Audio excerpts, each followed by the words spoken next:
Hello guys, कैसे हैं आप सब लोग। आई होप आप सब अच्छे हैं। तो आज मैं स्टार्ट करने वाली हूँ UP DElEd second semester subject science, जिसमें हमने इकाई 1, इकाई 2, इकाई 3 कंप्लीट कर ली थी। तो आज मैं स्टार्ट करने वाली हूँ इकाई 4, जिसका टॉपिक है, जिसमें है विज्ञान शिक्षण में योजना एवं प्रबंधन। गाइस काफ़ी पॉइंट्स हैं इसके, और आपको पता है साइंस में ब्रॉड पॉइंट्स। मैं आपको एक पॉइंट्स दे रही हूँ जिससे आपको हर चीज़ क्लियर हो जाए। तो मैं आज स्टार्ट करते हैं। प्रस्तावना। उच्च प्राथमिक शाला स्तर में विज्ञान शिक्षा के लिए विज्ञान शिक्षण एक महत्वपूर्ण प्रक्रिया है। उच्च प्राथमिक शाला स्तर की अवधि बच्चे के विषमयकारी विकास की अवधि है। इस अवधि के दौरान शरीर, तर्क शक्ति, बुद्धि, भावना, सामाजिक कौशल और इसके साथ ही जीवन को मजबूत आधार देने वाले मूल्य तथा अभिधारणाएं आकार लेते हैं। इस अवधि में जिस दृष्टिकोण का निर्माण होता है वह अधिक समय तक स्थायी रहता है और आत्मसात हो जाता है। इस अवधि में विद्यार्थी जीवन के विभिन्न कौशलों को परंपरा के अनुसार सीखते रहते हैं। ऐसे सुनहरे अवसर का एक विज्ञान अध्यापक के रूप में आपको उस समयावधि में विज्ञान पाठ्यक्रम की योजना और आयोजन में दिलचस्पी होनी चाहिए, ताकि आप और आपके विद्यार्थी एक साथ विज्ञान सीखने का आनंद उठा सकें तथा यह अवसर एक अनुभव भी बन सके। इन उद्देश्यों को पूर्ण करने के लिए विज्ञान शिक्षण का प्रभावपूर्ण होना आवश्यक है। प्रभावी शिक्षण के लिए शिक्षण योजना तैयार करना नितांत आवश्यक है। इन्हीं आवश्यकताओं के ध्यान में रखते हुए इस इकाई में हम पूरी प्रक्रिया के बारे में जानने के प्रयास करेंगे कि संपूर्ण पाठ्यचर्या के आधार पर पाठ्यक्रम तथा पाठ्यक्रम के आधार पर विषय वस्तु की प्रस्तुति की योजना बनाकर शिक्षण का कार्य किया जा सके। तो गाइस इसका पॉइंट है नेक्स्ट, अधिगम उद्देश्य है। पाठ्यचर्या की योजना हेतु आवश्यकता भी समझ बनाना। नंबर 2 है विज्ञान शिक्षण के लिए पाठ्यचर्या के आधार पर अवधारणा पर आधारित वार्षिक एवं उप अल्पवादी योजना तैयार करना। नंबर 3 है कक्षा स्तर पर पाठ योजना तैयार करना। नंबर 4 है शाला और स्थानीय स्तर पर विज्ञान शिक्षण के विभिन्न स्रोतों की पहचान करना। नंबर 5 है कक्षा में वैयक्तिक विभिन्नता की पहचान करना। नंबर 6 है विज्ञान शिक्षण में शिक्षण की व्यावसायिकता क्षमता का विकास करना। नंबर 7 है प्रासंगिक एवं विद्यार्थियों के उम्र के अनुसार उपयुक्त मानदंडों पर विभिन्न संसाधनों का चयन करना। तो बात करते हैं इसकी विज्ञान की आदर्श पाठ्यचर्या के मानदंड NCF 2005 के अनुसार। विज्ञान की अच्छी शिक्षा वही है जो विद्यार्थी के प्रति, जीवन के प्रति और विज्ञान के प्रति ईमानदार हो। इस तरह का दृष्टिकोण विज्ञान पाठ्यक्रम के कुछ मूलभूत मानदंडों की अग्रसर करता है, जो नीचे दिए गए हैं। नंबर 1 है संज्ञानात्मक वैधता। यह मांग करती है कि पाठ्यचर्या की विषय वस्तु, प्रक्रिया, भाषा और शिक्षण संबंधी क्रिया कार्यकलाप बच्चों की उम्र के उपयुक्त हो और उसकी समझ बाहर की ओर चीज न हो। नंबर 2 है विषय वस्तु वैधता। यह मांग करती है कि पाठ्यचर्या उपयुक्त वैज्ञानिक स्तर पर सही विषय वस्तु पर प्रस्तुत हो। यूँ तो बच्चों की समझ के स्तर के अनुसार विषय वस्तु को सहज और सरल रूप से रखना चाहिए जरूरी है, लेकिन इस प्रक्रिया में यह ध्यान रखने की जरूरत है कि कुछ कहने की कोशिश की जा रही है। गाइस इसके कुछ पॉइंट्स हैं। प्रक्रिया वैधता मांग करती है कि पाठ्यचर्या विद्यार्थी को वैज्ञानिक ज्ञान प्राप्ति करने के तरीके, उन पर पहुंचने की प्रक्रिया को सिखाए, बच्चे की सहजता, जिज्ञासा और रचनात्मक को पोषित करें। नंबर नेक्स्ट पॉइंट है इसका ऐतिहासिक वैधता। यह मांग करती है कि विज्ञान पाठ्यचर्या में ऐतिहासिक बोध की जगह दी जाए, ताकि विद्यार्थी समझ सके कि विज्ञान की अवधारणाएं समय के साथ कैसे विकसित हुई। तो नेक्स्ट पॉइंट है गाइस पर्यावरण वैधता। यह मांग करती है कि विज्ञान को विद्यार्थी के व्यापक परिवेश, स्थानीय और व्यावसायिक के संदर्भ में रखकर सिखाया जाए, ताकि विज्ञान को विद्यार्थी के व्यापक परिवेश, स्थानीय व्यावसायिक के संदर्भ में रखकर सिखाया जाए, ताकि विद्यार्थी विज्ञान, प्रौद्योगिकी और समाज के बीच में जटिल संबंधों को समझ सके। नेक्स्ट पॉइंट है नैतिक वैधता। यह मांग करती है कि पाठ्यचर्या ईमानदारी, वस्तुनिष्ठता, सहयोग आदि जैसे मूल्यों का संवर्धन करें। यह भय, पूर्वग्रह एवं अंधविश्वास से मुक्त मानस तैयार करने में सहायक हो। साथ ही विद्यार्थी में जीवन व पर्यावरण के संरक्षण के प्रति चेतना पैदा करें। तो गाइस इसका नंबर 1 पॉइंट है विज्ञान पाठ्यचर्या के वैध मानक एवं शिक्षा कक्षा 8 के विज्ञान पुस्तक का पर एक नज़र। एनसीएफ 2005 में विज्ञान विषय में 6 वैध मानकों की चर्चा की गई। इसमें से पहले वैध मानक है संज्ञानात्मक वैधता के लिए आवश्यक की पाठ्यचर्या की विषय वस्तु प्रक्रिया भाषा व शिक्षा शास्त्रीय अभ्यास आयु के अनुरूप हो, बच्चों की संज्ञानात्मक पहुंच के भीतर आए।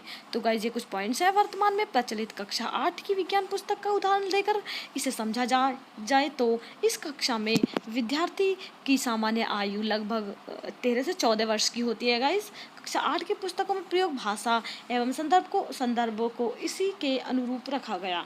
संज्ञानात्मक क्षेत्र को समझने का प्रयास करें तो इस मानक के अंतर्गत मुख्यतः ज्ञान एवं अवधारणाएं आती हैं। ज्ञान को जो तथ्यों पर आधारित होते हैं के अनुक्रम में विज्ञान के अध्याय 6 कार्बन को ले तो तथ्यों के रूप में कार्बन, चारकोल, हीरा, ग्रेफाइट, कोयला, फुलरीन, काजल, जलना और दहन, कार्बन डाइऑक्साइड आदि लिए गए। तो गाइस नेक्स्ट बात करते हैं इसकी। एनसीएफ 2005 में दूसरे मानक के रूप में महत्वपूर्ण विषय को सरल रूप में पहुंचने की बात की गई। इन मान के अनुरूप अवधारणा उदाहरण 1 से ही हल तो कार्बन के अनुरूप पुस्तक के पृष्ठ 54 सारणी क्रम 6.1 विश्लेषण करें तो इसे हीरा, ग्रेफाइट, कोयला, काजल, लकड़ी के चारकोल की तुलना बाहरी रूप, कठोरता, विद्युत चालकता तथा ऊष्मता चालकता के आधार पर संज्ञानात्मक वैधता के साथ ही ऐसी प्रामाणिक विषय सामग्री जैसे प्रयोगशाला में जांचा गया। तीसरे मानक के रूप में प्रक्रिया की वैधता है जिसके अंतर्गत प्रणालियों एवं प्रक्रियाओं में विद्यार्थी को व्यस्त रखता है जो उन्हें वैज्ञानिक जानकारी व सृजन करने की ओर ले जाए। विज्ञान में बच्चों की स्वाभाविक जिज्ञासा एवं सृजनशीलता का पोषक कर सके। अध्याय 6 है गाइस। अध्याय 6 है कार्बन में प्रक्रियागत वैध जानकारी के रूप में काजल व लकड़ी को चारकोल का निर्माण, मोमबत्ती की ज्वाला का अवलोकन, विश्लेषण, कार्बन डाइऑक्साइड बनाने की प्रक्रिया का शिक्षण द्वारा प्रदर्शन। इसके पश्चात पूछे गए प्रश्न। चूने के पानी में कार्बन डाइऑक्साइड प्रवाहित करने पर दूधिया क्यों हो जाता है? इस वैधता प्रमाणित है। एनसीएफ 2005 में चौथा है ऐतिहासिक वैधता है जो समय के साथ विकसित हुई और यह कि सामाजिक उद्यम है कि समझ है साथ ही सामाजिक घटक विज्ञान है। तो गाइस 8th की बात करते हैं। 8 है इसमें फुलरीन का अध्ययन करें तो देखते हैं कि सन 1985 में रसायनज्ञों ने इसे बनाया। अमेरिका वस्तुकार बकमिंस्टर फुलर के नाम इस परिपूर्ण अणु को फुलरीन नाम दिया गया। प्रकृति में हल्का उल्का द्वारा गड्ढे में तथा प्राचीन चट्टानों में फुलरीन की उपस्थिति पाई गई। 5वें मानक के रूप में पर्यावरणीय वैधता को स्थानीय एवं व्यावसायिक दोनों के संदर्भ में हो। यह मुद्दों को तकनीकी व समाज के पारस्परिक संवाद के क्रम में समझ सके और तथा कार्यक्रम में आवश्यक ज्ञान व कौशल का पोषक हो। तो गाइस अब इसके क्रियाकलापों के बारे में बात करते हैं। कार्बन की उपस्थिति में 6.3 में कार्बन का ऐसा आधारित तत्व है जो प्रकृति के विभिन्न अनुरूपों में तो पाया ही जाता है। इसके अतिरिक्त कार्बन अभी सजीवों एवं वनस्पतियों का एक महत्वपूर्ण अवयव है। कागज, रबर, लकड़ी, टायर, पेंसिल, कपड़े, तेल, साबुन एवं ईंधन में भी कार्बन की उपस्थिति पाई जाती है। कौशल के रूप जलने वाले एवं न जलाने वाले पदार्थों के अवलोकन आदि। 6वां मानक नैतिक वैधता के लिए जरूरी है कि पाठ्यचर्या ईमानदारी, वस्तुपरकता, सहयोग, भय व पूर्वाग्रह से मुक्ति जैसे मूल्यों का विकास तथा विद्यार्थी में पर्यावरण व जीवन के संरक्षण के प्रति चेतना विकसित करना हो। तो मिथक के बारे में बात करते हैं। डर के आगे जीवन है। यह टेस्ट थंडर विज्ञापन के माध्यम से विभिन्न कार्बोनेट युक्त पेय एक बड़े समूह को आकर्षित करता है। सभी पेय में समानतः पीएच स्तर 2.5 के आसपास होता है जो एसिटिक एसिड के स्तर का है। कार्बन डाइऑक्साइड श्लेष्मा झिल्ली को नुकसान पहुंचा सकता है। इसके मुख्य घटक निम्न हैं। चीनी कार्बन डाइऑक्साइड के प्रभाव से तुरंत रक्त में घुलकर शर्करा का स्तर बढ़ जाता है। नंबर 2 कार्बन डाइऑक्साइड 1 लीटर में 10 ग्राम तक होता है। परिरक्षक citric acid, sodium metabisulphite, आर्थोमेटा सोडियम बेंजोएट एसिड का प्रयोग किया जाता है। नंबर 4 है स्वाद के लिए विभिन्न फलों के स्वाद को रासायनिक यौगिक के माध्यम में दिया जाता है। नंबर 2 पॉइंट है गाइस इसका उच्च प्राथमिक स्तर पर विज्ञान की पाठ्यचर्या। नंबर 3 है उच्च प्राथमिक स्तर पर बच्चों को विज्ञान के सरल सिद्धांतों की जानकारी देनी चाहिए, लेकिन ऐसा आसपास के परिचित दुनिया में माध्यम से होना चाहिए।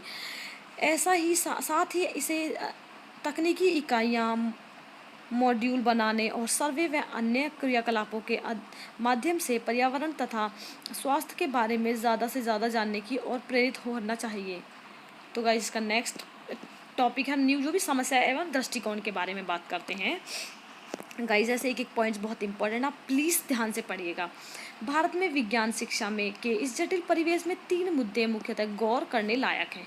पहला, हमारे संविधान ने जिस समता की बात तथा उसे प्राप्त करने की विज्ञान शिक्षा अभी तक दूर है। दूसरा, भाषा में विज्ञान शिक्षा खोजी प्रवृत्ति व रचनात्मक को बढ़ावा नहीं दे पाती। तीसरा है विकराल परीक्षा पद्धति, काफ़ी हद तक यह विज्ञान शिक्षा के मुख्य संकटों में से एक है। विज्ञान पाठ्यचर्या से संबंधित विभिन्न मुद्दों एवं कार्यान्वयन की राह आई बाधकों पर विचार करके मुख्यतः 3 मुद्दों पर ही रखा गया। पहला, वर्ग, जाति, लिंग व क्षेत्र के आधार पर समाज में व्याप्त विषमता को कम करने के लिए हमें विभिन्न पाठ्यचर्यों के साधन के रूप में उपयोग करना चाहिए। पाठ्यपुस्तकें समता की सूचक होनी चाहिए, क्योंकि अधिकांश पढ़ने वाले बच्चे और शिक्षकों के लिए अभी भी यही एकमात्र उपलब्ध एवं कम खर्च वाला साधन है। राष्ट्रीय पाठ्यचर्या की रूपरेखा के दिया निर्देशक के वैकल्पिक पाठ्यवस्तु लेखन को बढ़ावा देना चाहिए। सूचना एवं संचार तकनीकी सामाजिक विषमता को कम करने में सहायक होती है।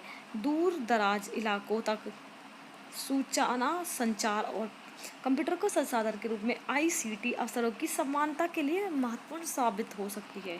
दूसरा है वर्तमान स्थिति से किसी भी तरह के गुणात्मक परिवर्तन के लिए विज्ञान शिक्षा में ढांचागत बदलाव लाने पड़ेंगे।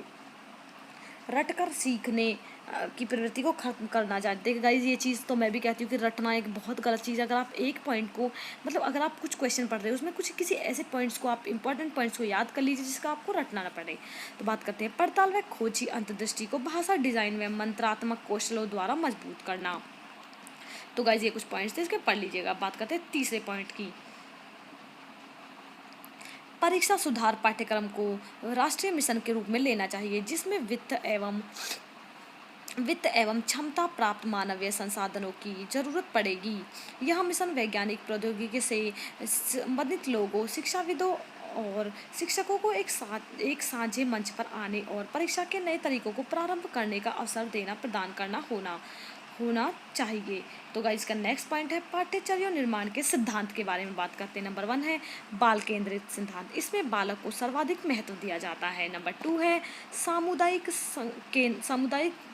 केंद्रित सिद्धांत, हम यह जानते हैं कि बालक समाज की शक्ति है। संभव कोई भी समाज इससे बिना पूर्णतः विकसित नहीं होता। हम समाज में वृद्धि और विकास होता है, विकास के लिए मानवीय संसाधनों की आवश्यकता होती है। तो गाइस थर्ड पॉइंट है विज्ञान के एकीकरण का सिद्धांत। आप जानते हैं कि 20वीं शताब्दी के बाद आधे भाग में ज्ञान का विस्फोट हुआ। पहले की ही अपेक्षा कहीं अधिक गति से बढ़ा है, तो कहीं ज्ञान की यही वृद्धि सभी विषयों में तथा विज्ञान सामाजिक में बहुत अधिक हुई। हम जानते हैं कि जीव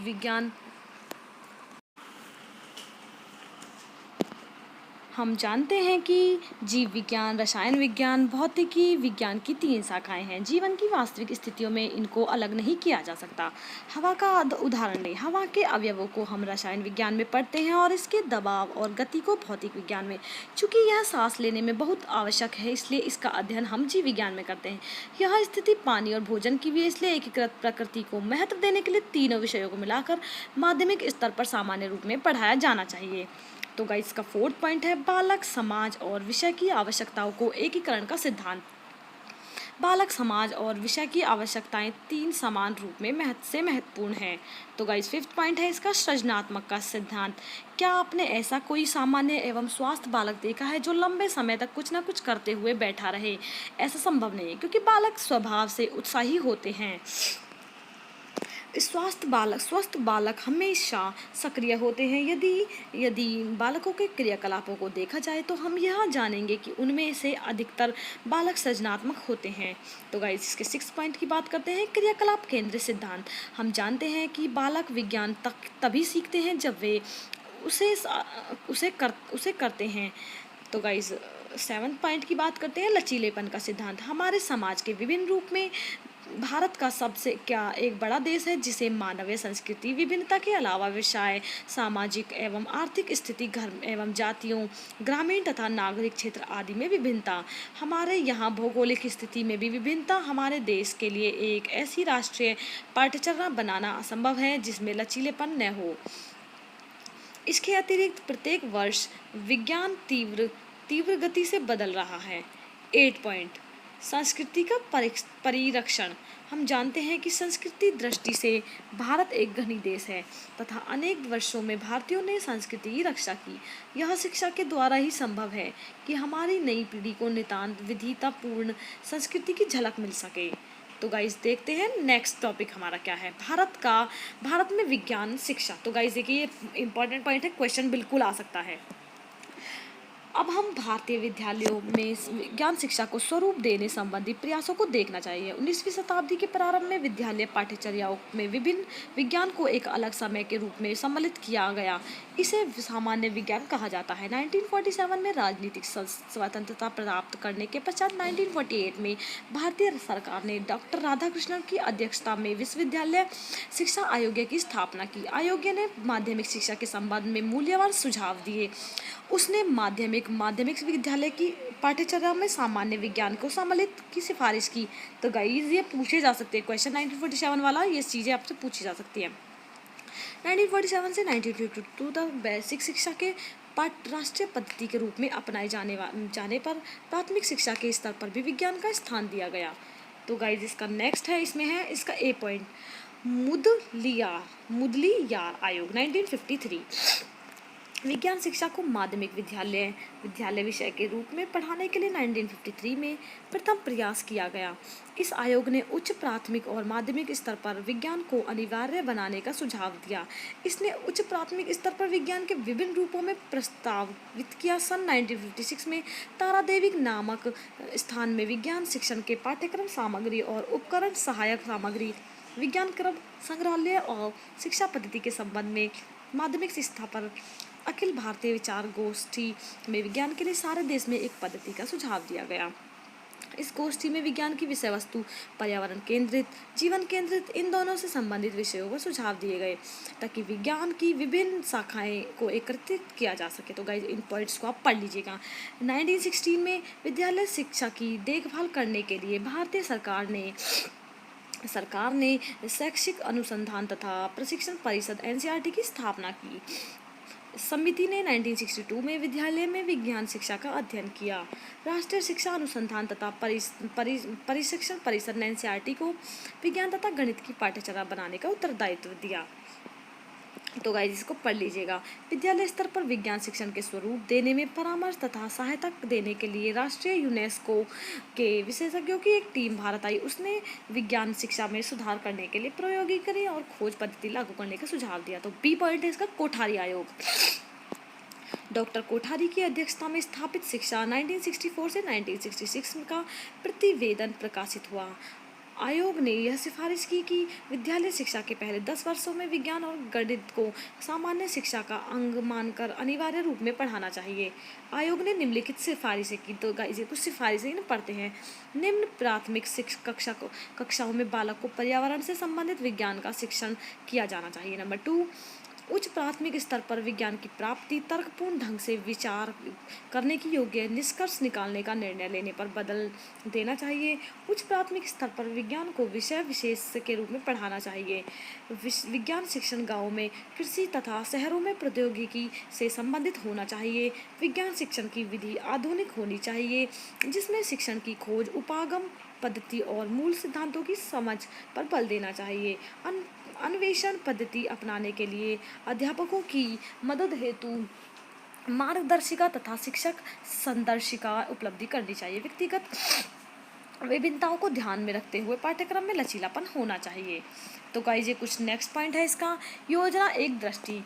कल्पना कीजिए कि आपको अचानक किसी वस्तु पर अब 30 मिनट का व्याख्यान देना जाए, तो इस व्याख्यान में आपको विचार कैसा होगा? क्या वह वस्तु आपको अच्छी तरह से पता है? क्या आप प्रस्तुति को व्यवस्थित करने में सक्षम होंगे? क्या आपकी बातें तर्कसंगत होंगी? यदि आपको पता है कि विषय वस्तु पर चर्चा करनी है तो आप अभिलेखों बनाकर व्यवस्थित कर कुछ अभ्यास करेंगे और पूर्ण विश्वास के साथ प्रस्तुति देंगे। कक्षा में शिक्षण कार्य यदि बिना पूर्व योजना के, तो किस कार्य की गुणवत्ता कैसी होगी उसकी कल्पना आप स्वयं कर सकते हैं। तो गाइज हमारा नेक्स्ट पॉइंट मैं अगर नेक्स्ट क्लास में आपको डिस्कस करूँगी। Thank you for watching my video.